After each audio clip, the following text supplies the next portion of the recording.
आप में से कोई ऐसा स्टूडेंट है जिसने बल्ब के नीचे खड़े होकर उंगली को ऐसे घुमाया और उसकी शैडो को देखा हो जमीन पर कि वो वाइब्रेटरी मोशन करती है? कोई स्टूडेंट? Yes sir. कौन था? असनीफ था। और कौन था? जैन या फाक? किसने किया था?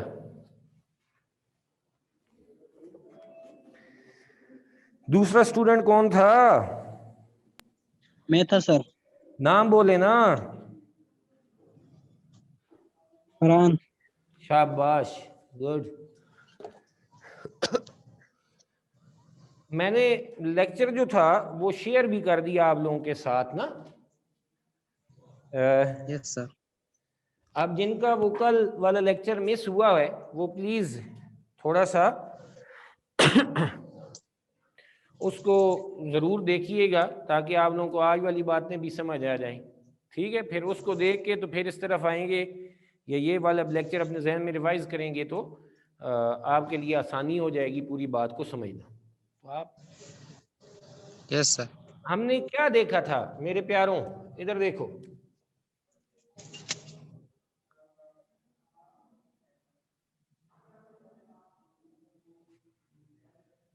हमने ये कहा था कि ये पार्टिकल P है, ये सर्कल में जब घूमता है तो मैं इसका एक परपेंडिकुलर लाइन यहां पे अगर ड्रा करूं, ये जिसका माइक ऑन है वो म्यूट कर लें ताकि डिस्टरबेंस ना हो बाकियों के लिए।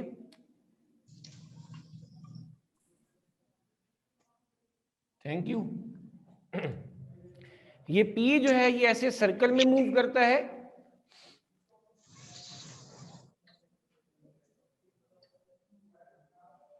P जो है ये सर्कल में मूव करता है और ये जो Q है इस P के सर्कल में मूव करने की वजह से जो Q है वो हमारे पास मूव करता है किस में? On the diameter. जो हॉरिजॉन्टल डायमीटर है, हॉरिजॉन्टल डायमीटर है इसके ऊपर मूव करता है। ठीक हो गया? P सर्कुलर मोशन परफॉर्म करेगा, जबकि जो Q है ये हमारे पास कौन सी मोशन परफॉर्म करता है? वाइब्रेटरी मोशन परफॉर्म करता है। ठीक हो गया? क्यों भाई, आपको उस बात समझ आई? Yes sir. आप में से कोई ऐसा स्टूडेंट जिसको ये नहीं पता तो फिर मैं थोड़ा सा रिवाइज करूं और आगे बढ़ूं तब, नहीं तो फिर उसको तो कुछ भी समझ नहीं आएगी। सर मुझे पता नहीं है। चलें, आप आज वाला लेक्चर भी नहीं देखा जो मैंने यूट्यूब पर आप लोगों की क्लास का शेयर किया है? No sir. ओहो, वो आज लाजमी देखना। ठीक है, अभी मैं हल्का सा बता देता हूं, फिर आप लोग आपने वो काशिफ जरूर देखना है। ठीक है? ठीक है सर। अब आपने मेरे साथ रहना है। इधर देखो, ये पार्टिकल P है, ये ऐसे सर्कल में मूव कर रहा है, ये ऐसे आगे बढ़ रहा है। बात समझ आ रही है? ये किस में मूव कर रहा है yes particle sir. P? Circle में मूव कर रहा है। ठीक हो गया? मैं इसके बिल्कुल नीचे ऐसे एक्स एक्सिस पर ये एक लाइन बना रहा हूं, ये पॉइंट बना रहा हूं इसके बिल्कुल नीचे, यहां पर ये आ जाए। जब ये P इधर होगा तो ये Q यहां पर होगा, P यहां पर है तो Q यहां पर है, फिर P यहां पर है तो ये Q यहां पर है, P यहां पर है तो इसके बिल्कुल नीचे ऐसे लाइन लगा के ये Q यहां पर है, P यहां पर होगा तो Q भी इसके बिल्कुल नीचे होगा। यानी जब ये हमारे पास P यहाँ 1 से 2, 2 से 3 पर गया ऐसे, तो इसका ये जो Q पॉइंट है ये हमारे पास 1 से कहां पर गया? 3 पर गया, ऐसे स्ट्रेट मूव करता हुआ। क्या ये काशिफ समझ आई है बात? सर। Yes sir. चलें, अब जरा देखो, ये P इधर सर्कल में मूव करता हुआ आ रहा है ऐसे यहां तक। तो अब जरा देखो उसके नीचे Q, अब यहां से वो इधर आ गया, P यहां पर है, Q अब यहां पर आ गया, P यहां पर है, Q यहां पर आ गया, यस। यहां पर है तो Q इस जगह पर आ गया, P यहां पर है, Q इधर आ गया, P यहां पर है, Q यहां पर आ गया, और फिर P इधर पहुंचा तो वापस वो Q भी इधर पहुंच गया। कहने का क्या मतलब है? कहने का ये मतलब है कि जब P ने एक ऐसे सर्कल अपना मुकम्मल कर लिया, एक रोटेशन मुकम्मल कर ली, एक रेवोल्यूशन मुकम्मल कर लिया, तो ये जो क्यू था इसका प्रोजेक्शन, क्यू को हम इसका प्रोजेक्शन कहेंगे पी का, वो हमारे पास ऐसे जाता है और फिर वापस आता है। तो ये कौन सी मोशन है, क्या वाइब्रेटरी मोशन है या नहीं है? काशिफ, क्यू की मोशन है सर, है। वाइब्रेटरी मोशन है। तो अब हमने यही यस सर। साबित करना है। चलें अब सर ये लीनियर मोशन नहीं होगा? सर ये लीनियर मोशन नहीं होगा? लीनियर मोशन जब एक ही लाइन में जा रहा होता लीनियर होती। अब वो उस लाइन से इस मीन पोजीशन ओ से कभी लेफ्ट पर जा रहा है कभी राइट पर आ रहा है, ऐसे मूव कर रहा है ना। पी ऐसे Yes, sir. मूव करता रहेगा और क्यू जो है वो यहां से इधर, इधर से इधर ऐसे मूव करता रहेगा। तो वाइब्रेटरी हुई ना? Yes sir. चलो ठीक हो गया। अब सारे माइक ऑफ कर लो। अब हमने मेरे प्यारों यही साबित करना है कि ये जो पी सर्कल में मूव करता है तो इसका ये जो प्रोजेक्शन है क्यू, वो वाइब्रेटरी मोशन तो परफॉर्म करता है, लेकिन खास वाइब्रेटरी मोशन जिसे हम क्या कहते हैं, सिंपल हार्मोनिक मोशन, वो परफॉर्म करता है। ये हमने प्रूव करना है। ठीक हो गया। अब जरा देखें, हमने इस क्यू का एक्सेलरेशन मालूम करना है। एक्सेलरेशन ऑफ प्रोजेक्शन क्यू, ये हम मालूम करना चाहते हैं। यहां पर अब हम वो सारी चीज नहीं बनाएंगे, अब हम सादा सी डायग्राम बनाते हैं कि अब हमें पता है कि पी सर्कल में मूव कर रहा है विद एंगुलर फ्रीक्वेंसी ओमेगा। जब ये पी मूव करेगा तो साथ क्यू भी मूव करेगा। सही है। क्यू की मोशन पी की मोशन पर डिपेंड कर रही है। पी रुक गया तो क्यू भी रुक गया, पी मूव करेगा तो क्यू भी मूव करेगा, पी तेज होगा तो क्यू भी तेज हो सकता है। यानी क्यू की मोशन डिपेंड करेगी पी की मोशन पर। ठीक। ये जो पी है ये मूव कर रहा है किसके अंदर, एक सर्कल के अंदर। उस सर्कल का रेडियस आर है और इस लम्हे कुछ टाइम पहले यहां पर था, ये पी मूव करके यहां पर पहुंच जाए तो कुछ टाइम के बाद ये जो हमारे पास पी है वो यहां पर एंगल बना रहा है ओमेगा टी, यानी थीटा ओमेगा टी, थीटा बना रहा है। इस वक्त जो क्यू है इसका इस मीन पोजीशन ओ से ये जो फासला है वो है एक्स, जबकि पी का इस सेंटर से जो फासला है वो रेडियस के बराबर है आर। ठीक है। अब मैं ये बातें जो यहां पर लिखी हैं, ये मैं यहां पर बनाई हैं, इसको मैं वर्ड्स दे देता हूं। मैं क्या कह देता हूं, consider a particle P is moving in a circle of radius R with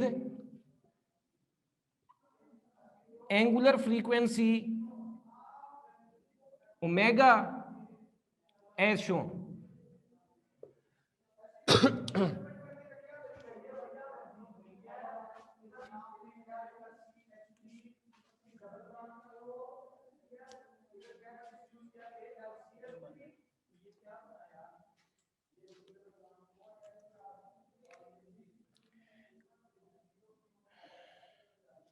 Rafia ये बताएं कि जब कोई बॉडी सर्कल में मूव करता है तो उस पर कौन सी फोर्स अप्लाई होती है?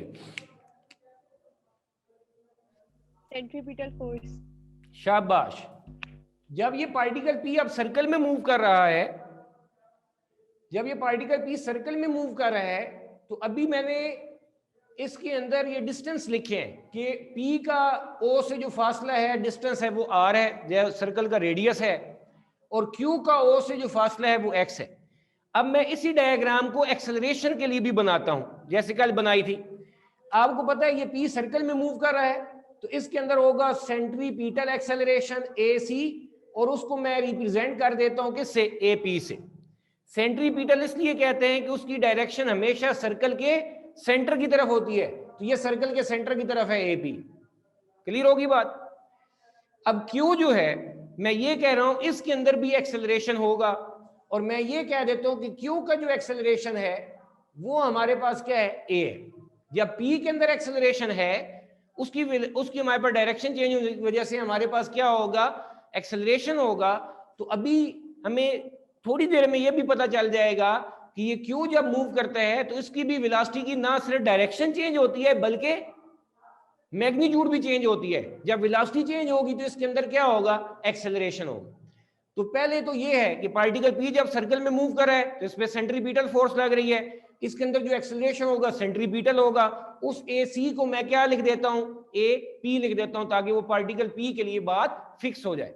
तो मैं क्या कह देता हूं, let A P be centripetal acceleration of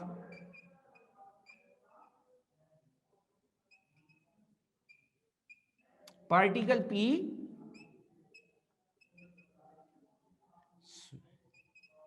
which is given by, देखिए इधर मेरा सोना सारे इधर देखो, आप लोगों ने 5वां चैप्टर पढ़ा हुआ है, तो वो जो सेंट्रीपिटल एक्सेलरेशन है उसका फार्मूला क्या है, पार्टिकल पी का एक्सेलरेशन सेंट्रीपिटल एक्सेलरेशन, उसका फार्मूला क्या है, आर ओमेगा स्क्वायर, एक है वी स्क्वायर ओवर आर, इधर देखो सेंट्रीपिटल एक्सेलरेशन का फार्मूला है वी स्क्वायर ओवर आर, लेकिन आप लोग जानते हैं कि वी किसके बराबर है, आर ओमेगा के, तो यहां से ए सी वी की जगह पर क्या लिख दिया, आर ओमेगा, ऊपर क्या है स्क्वायर डिवाइडेड बाय आर, तो ये हमारे पास क्या आ जाएगा, r square omega square over r, ये कैंसल, तो a c is equal to are omega square, ये हमारे पास आ गया, ये रफ वर्क में मैंने। तो बजाय इसके ये सारे 4-5 स्टेप करें, हमें ये डायरेक्ट फार्मूला भी पता होना चाहिए सेंट्रीपिटल एक्सेलरेशन का, वो क्या है, आर ओमेगा स्क्वायर। ठीक हो गया, तवज्जो दें इधर, सारे इधर तवज्जो दें, सारों की तवज्जो इधर हो। अब मैं क्या कह रहा हूं कि ये जो Q है, जो इस पार्टिकल P का प्रोजेक्शन है, P के मूव करने से Q भी मोशन में आता है, P जब तेज मूव करेगा तो Q भी जरा तेज हो सकता है, P की मोशन पर Q की मोशन डिपेंड कर रही है, ऐसे ही है ना। अब जैसे P रुका खड़ा है तो Q भी इधर रुका खड़ा है, P मूव करेगा तो Q भी मूव करेगा, तो motion of this projection Q depend on the motion of the particle P moving in the circle. बात समझ में आ रही है। तो अब एक मसला और भी है कि P की मोशन है सर्कल में, जबकि Q की मोशन है लाइन पर। P आधे सर्कल में जब मूव करता है तो Q हमारे पास एक पॉइंट से दूसरे पॉइंट तक आते हैं, जब सेकंड सेमी सर्कल में मूव करता है तो वो वापस पहले पॉइंट की तरफ जाता है। वाइब्रेटरी मोशन ऐसे परफॉर्म करता है।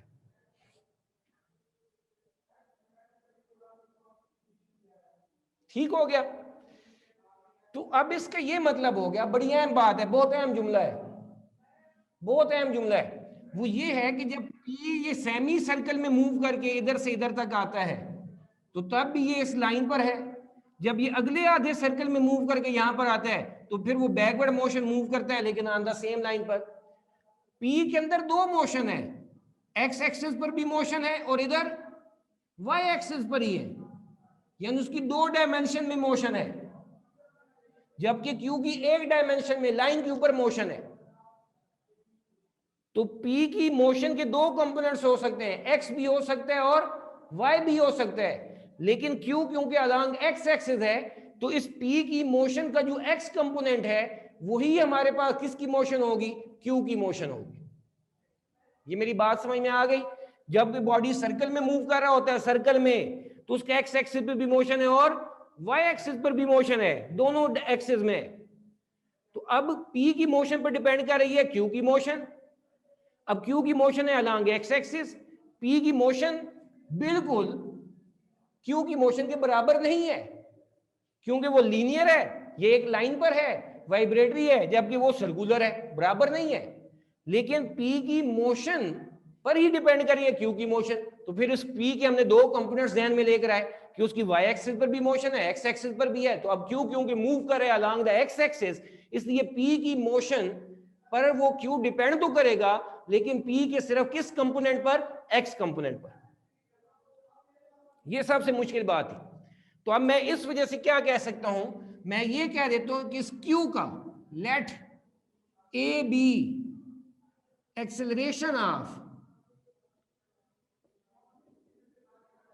प्रोजेक्शन क्यू, ये जो क्यू है इसका एक्सेलरेशन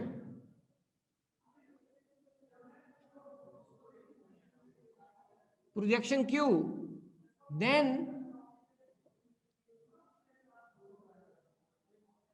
ऐसे मैं लिख रहा हूं कि एक्सेलरेशन ऑफ प्रोजेक्शन क्यू किसके बराबर होगा?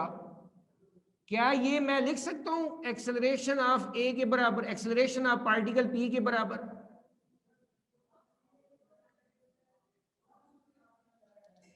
क्या ये मैं लिख सकता हूं? No sir. नहीं लिख सकता। शाबाश असनीफ। मैं क्या लिखूंगा कि acceleration of projection Q particle P के एक्सेलरेशन पर डिपेंड कर रहा है, लेकिन कौन से कंपोनेंट पर? एक्स कंपोनेंट पर। तो ऐसे लिखूंगा x component of acceleration of particle P, यानी ऐसे लिखूंगा क्यू का एक्सेलरेशन है ए और पार्टिकल पी का एक्सेलरेशन का कौन सा component? X component. Jain Ali आज हैं क्लास में?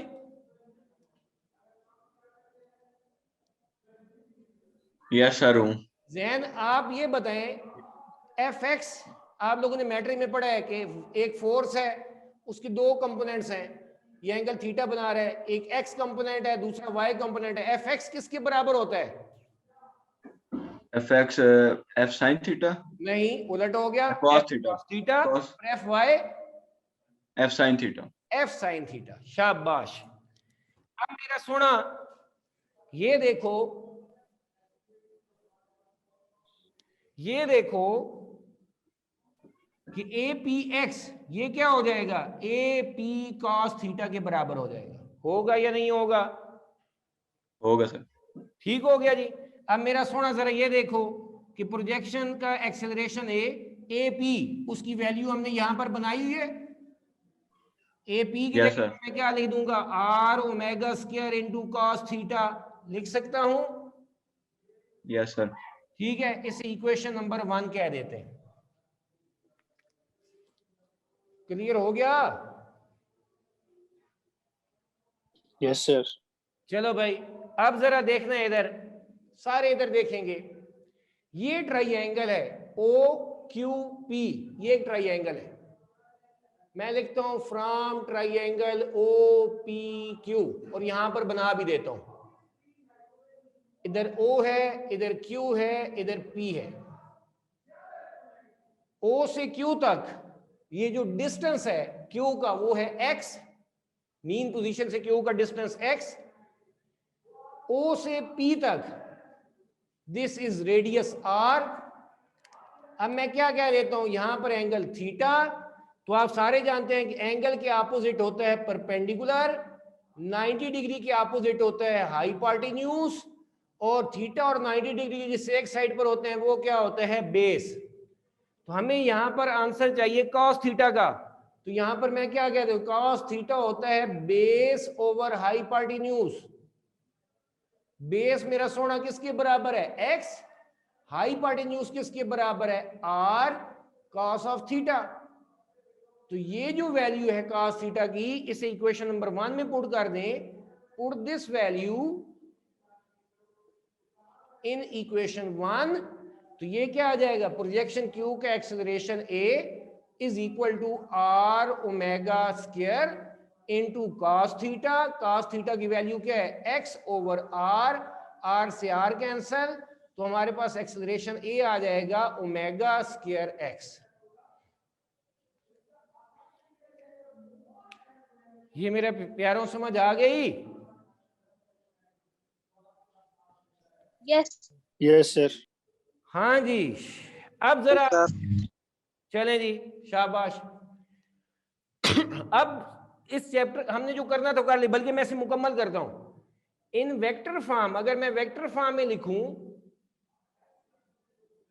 ए के ऊपर एरो, इधर एक्स डिस्प्लेसमेंट पर एरो, ओमेगा स्क्वायर स्केलर होता है, इसके ऊपर एरो नहीं आएगा, साथ नेगेटिव साइन लिखूंगा। और फिर मैं क्या कह देता हूं कि negative sign shows that its acceleration A is always towards mean position. कैसे, वो अभी मैं एक्सप्लेन भी करता हूं थोड़ा सा।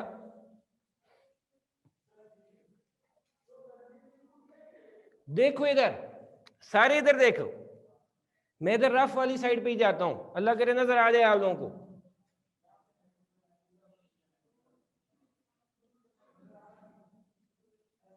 ये पार्टिकल P है, इसका अब मैं एक्सेलरेशन के लिहाज से डायग्राम बना रहा हूं। ये AP,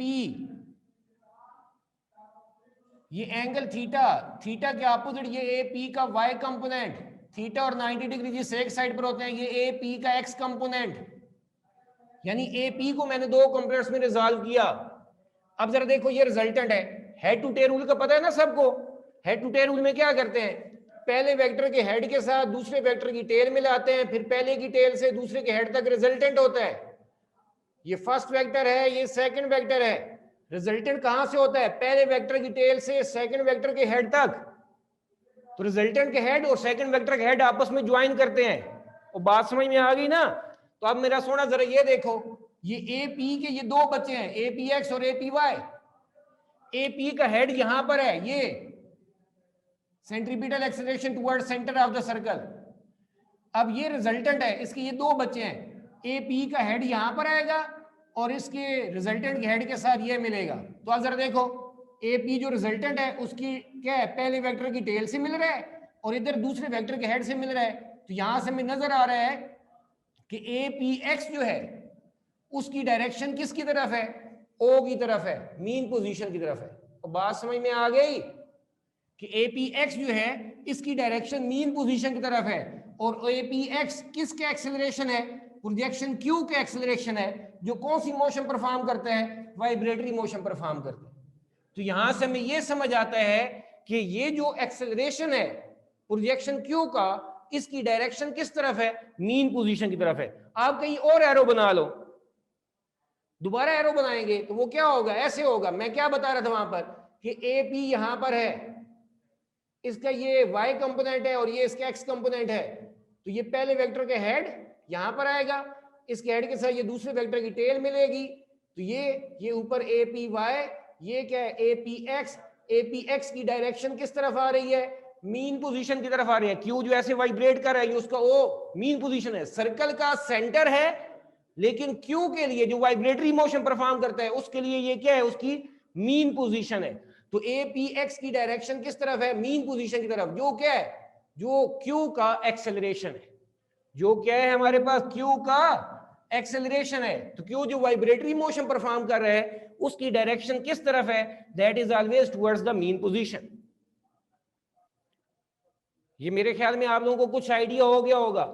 अब मेरा सोना सिर्फ दो बातें मैं करूं और जाऊं। तो ये जो वेक्टर फॉर्म में हमने लिखा है, तो acceleration is equal to omega square X, इसे वेक्टर फॉर्म में चेंज किया तो इसके ऊपर एरो, डिस्प्लेसमेंट के ऊपर एरो, ओमेगा स्केलर क्वांटिटी है, नेगेटिव साइन साथ पुट किया। नेगेटिव साइन क्यों पुट किया?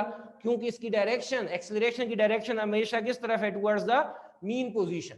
तो अब मैं ऐसे लिख सकता हूं, A is equal to minus omega square X. ओमेगा क्या है? कांस्टेंट है, एक्स। अब कांस्टेंट को हटाएंगे, तो इक्वल साइन किस में चेंज हो जाएगा? प्रोपोर्शनैलिटी में। साथ ये माइनस एक्स आ गया, और ये किसका रिलेशन है? This is relation for simple harmonic motion. So acceleration है किसका? बेसिकली प्रोजेक्शन Q का एक्सेलरेशन है। तो मैं ये कह देता हूं, सो प्रोजेक्शन Q किसका? सर्कुलर मोशन वाले पार्टिकल का, of uniform circular motion. Uniform circular motion perform करने वाले पार्टिकल का जो प्रोजेक्शन है Q, वो कौन सी मोशन परफॉर्म करता है? परफॉर्म्स सिंपल हार्मोनिक मोशन, क्योंकि उसका एक्सेलरेशन वही रिलेशन फॉलो कर रहा है जो किसके लिए है? जो सिंपल हार्मोनिक मोशन के लिए। तो अब इसका क्या फायदा होगा? अब ये बेसिकली तो क्या है? ये एक ज्योमेट्रिकल शेप है। अब इससे हम क्या करेंगे? इसकी वेलोसिटी के, इसके डिस्प्लेसमेंट के रिजल्ट फाइंड आउट करेंगे, जो तमाम बॉडीज के लिए वैलिड होंगे, जो क्या कौन सी मोशन परफॉर्म करते हैं, सिंपल हार्मोनिक मोशन परफॉर्म करते हैं। मैस स्प्रिंग सिस्टम होगा या सिंपल पेंडुलम होगा या कोई और बॉडी होगी, उसके लिए इसके रिजल्ट्स वैलिड रहेंगे। जी मेरा सोना समझ आ गई? यस सर, आ गई है। चलो यस सर। जिसका सवाल हो वो प्लीज मेरे से अभी पूछ सकते हैं या बाद में भी पूछ सकते हैं, किसी भी वक्त, ठीक है। बाकी मैं आप लोगों के साथ ये इसकी पिक्चर शेयर करता हूँ, ठीक है। सर यही ये ओमेगा कांस्टेंट क्यों लिया सर? ये ओमेगा कांस्टेंट ओमेगा ये हमने शुरू से लिख रहे हैं विद कांस्टेंट एंगुलर फ्रीक्वेंसी। तो ये हमारा टॉपिक ही यही है कि यूनिफॉर्म सर्कुलर मोशन है। यूनिफॉर्म सर्कुलर मोशन है तो उसका ओमेगा एंगुलर स्पीड क्या होनी चाहिए? कांस्टेंट होनी चाहिए। जो स्पीड होगी एंगुलर, वही किसकी होगी? इस वाइब्रेटरी मोशन की होगी, ठीक है। क्योंकि ये एक चक्कर अगर 1 सेकंड में मुकम्मल करे तो क्यों भी अपनी एक वाइब्रेशन कितनी देर में मुकम्मल करेगा? 1 सेकंड में ही मुकम्मल करता है। इसलिए दोनों की एंगुलर फ्रीक्वेंसी हमारे पास क्या होती है? सेम होती है। Clear? Yes sir. Thank you sir. अगली क्लास के लिए आए, थैंक यू, अल्लाह हाफिज।